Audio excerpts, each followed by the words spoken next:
नमस्कार मित्रों, मैं हूं रितेश गुप्ता। आप देख रहे हैं सीबी लाइव। झाबुआ जिले के थांदला में खेल युवा महोत्सव जो कि 7 दिवसीय आयोजन है चल रहा है। यहाँ पर आज खेल युवा महोत्सव के 6ठे दिन केंद्रीय मंत्री फग्गन सिंह कुलस्ते ने यहाँ पर शिरकत की कार्यक्रम में और खिलाड़ियों से परिचय भी लिया, खिलाड़ियों से मिले और साथ में तीरंदाजी भी की। देखिए इस वीडियो में कि किस तरह का बयान फग्गन सिंह जी कुलस्ते ने दिया है। खेलो इंडिया को जब इस देश में प्रधानमंत्री जी ने अनाउंस किया, अब धीरे धीरे इस क्षेत्र में भी लोग आगे बढ़ने लगे। आज इसका ये परिणाम है कि जो गांव में और ग्रामीण क्षेत्रों में जो हमारे खिलाड़ी हैं, जितने प्रकार के खेल हैं, उनका प्रयोग भी आज धीरे धीरे इस दिशा में अनेक ऐसे मैदान में फील्ड में देखने को मिलता है। अनेक ऐसे हमारे खिलाड़ी हैं, अगर देश में और दुनिया में देखेंगे तो ग्रामीण क्षेत्र के बहुत से ऐसे प्रतिभागी हैं, प्रतिभावान हमारे खिलाड़ी हैं, जो अगर गांव में या किसी क्षेत्र विशेष से निकल करके जाना और उन मैचों में भागीदार ही नहीं, विजेता के रूप में अपने क्षेत्र और प्रदेश और देश का नाम रोशन करते हैं। उसमें बहुत बड़े खिलाड़ी हमारे ग्रामीण क्षेत्रों में केवल सुविधाओं के अभाव के कारण कुछ कठिनाइयां जरूर होती हैं, परंतु अभी सरकार ने इस दिशा में थोड़ा आगे बढ़ा है और हमारे ऐसे खिलाड़ियों को थोड़ा प्रोत्साहित करने के बारे में भी सरकार ने विचार किया है।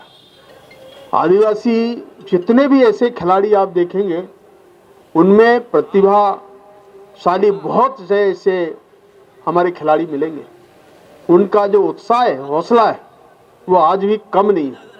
केवल उनको सुविधाएं नहीं है, तो इसके बारे में हम सबको भी चिंता करना चाहिए, सरकार को भी, क्योंकि कई बार ऐसे विषय आते हैं, जितने हमारे एसोसिएशन हैं, फेडरेशन हैं, अलग अलग क्षेत्रों में अपने प्रकार के खेलों के बारे में वो ऐसे आयोजन करते हैं, परंतु जब सामूहिक ग्रुप में या हमारे जितने इंडिविजुअल्स हैं या सामूहिक खेल है, ऐसे अलग अलग वहाँ के क्षेत्र और वहाँ की जो रुचि है हमारे खिलाड़ियों का, उस पर जरूर चिंता करने की आवश्यकता है। तो आप कल्पना कीजिए कि बहुत सारे लोगों को पता नहीं होगा इस प्रकार की, परंतु बहुत बड़ी संख्या में लोगों का इन्वॉल्वमेंट हुआ है। और इसलिए प्रधानमंत्री जी हमेशा रूरल क्षेत्र के अंदर जितना भी लोगों को सपोर्ट कर सकते हैं, हम कोशिश कर रहे हैं। अभी जो हमारे ग्रेवल रोड्स के बारे में कुछ विषय आए हैं, जो सुदूर सड़क हैं, उसके लिए भी मैंने कहा है राज्य सरकार को कि जो काम हमारे तेज गति से होना चाहिए, हमारे पास ग्रांट की कमी नहीं है, काम करने वालों की गति होना चाहिए। हम जितना भी आप डिमांड बेस पे ये काम है, जितनी ज़रूरत है लोगों को, उससे ज़्यादा हम काम देंगे, परंतु इसकी जो नियमित मॉनिटरिंग और काम के विस्तार, लोगों को रोजगार, इसकी चिंता हम सबको मिलकर के करना पड़ेगा। पंचायतों को भी और राज्य सरकारों को भी हमने निर्देश दिया है, कहीं भी इस पर कोई कोताही नहीं होना चाहिए। और इसलिए मैं सभी जनप्रतिनिधियों को इस बात के लिए विश्वास दिलाता हूं कि इस काम के लिए कभी भी आप मुझे कह सकते हैं। पंचायत ग्रामीण विकास से संबंधित जो भी विषय हैं, हम जरूर मैं उसकी चिंता करूंगा। और इसलिए मैं पुनः एक बार आप सब हमारे जनप्रतिनिधियों को भी और इस पूरे आयोजन में यहाँ उपस्थित सब भाई और बहनों को भी इस अवसर पर शुभकामनाएं देते हुए मैं बधाई देता हूं और अपने वाणी को यहाँ विराम देता हूं। धन्यवाद, नमस्कार। ये 13वां खेल मेला है। मेरा हमारा उद्देश्य इस आदिवासी अंचल में बहुत प्रतिभा छुपी हुई है और ये प्रतिभाएं बिना सुविधा के अपनी प्रतिभा प्रदर्शित करने में पीछे नहीं रहती है। सुविधाएं बहुत कम मिलती है हमारे जनजाति समाज में, फिर भी उनमें वह जोश है जो अपनी प्रतिभाओं को निखारने में पीछे नहीं है। इसलिए इस खेल युवा महोत्सव का मकसद है कि ये प्रतिभाएं यहाँ से निकलकर हमारे देश का नाम रोशन करे, इस जिले का नाम रोशन करे और इस प्रदेश का भी नाम रोशन करे। इसलिए यहाँ से ये 12वां महोत्सव खेल होकर के 13वां महोत्सव खेल शुरू हो गया है।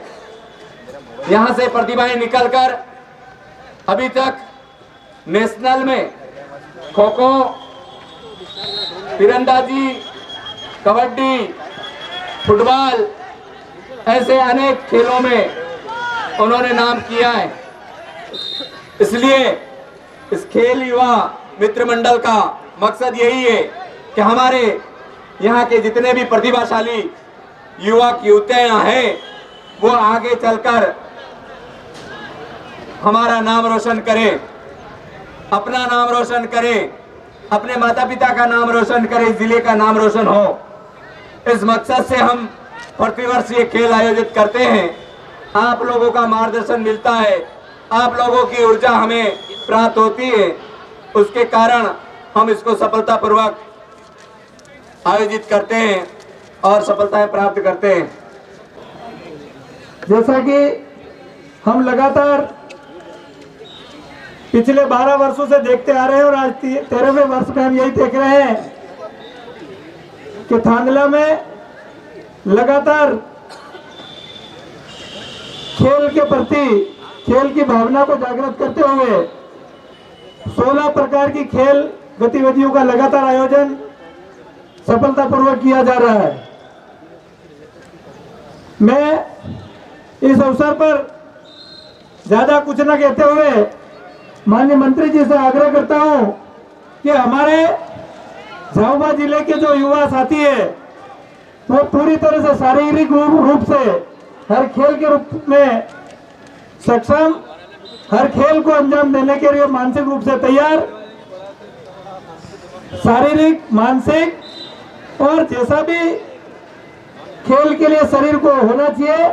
हमारे क्षेत्र के युवाओं में खेल के प्रतिभाओं की कोई कमी नहीं है, लेकिन मैं आपसे आज इस अवसर पर यह मांग करता हूं कि आप केंद्र में चूंकि मिनिस्टर हैं, आप हमारा झाबुआ जिले की बात को केंद्र में रखें और केंद्र से ऐसा एक आग्रह करें कि झाबुआ जिले में खेल के प्रति युवाओं में अपार उत्साह है, उनमें हर खेल को खेलने की क्षमता है, लेकिन हमारे झाबुआ जिले में खेल की गतिविधियों को संचालित करने के लिए ऐसी कोई एक संस्था या कोचिंग स्थापित करे जिसके माध्यम से हमारे यहाँ के खिलाड़ियों का यहाँ से अच्छा उनको मार्गदर्शन मिल जाए, अच्छी उनको कोचिंग मिले और कोचिंग के माध्यम से उनकी शारीरिक दक्षता का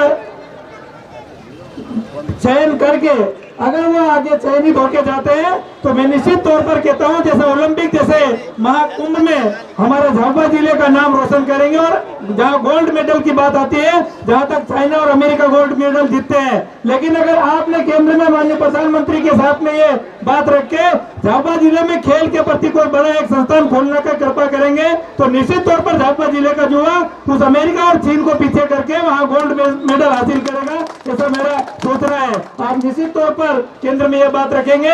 आज इस अवसर पर सिर्फ इतना ही। जय हिंद, भारत माता की जय।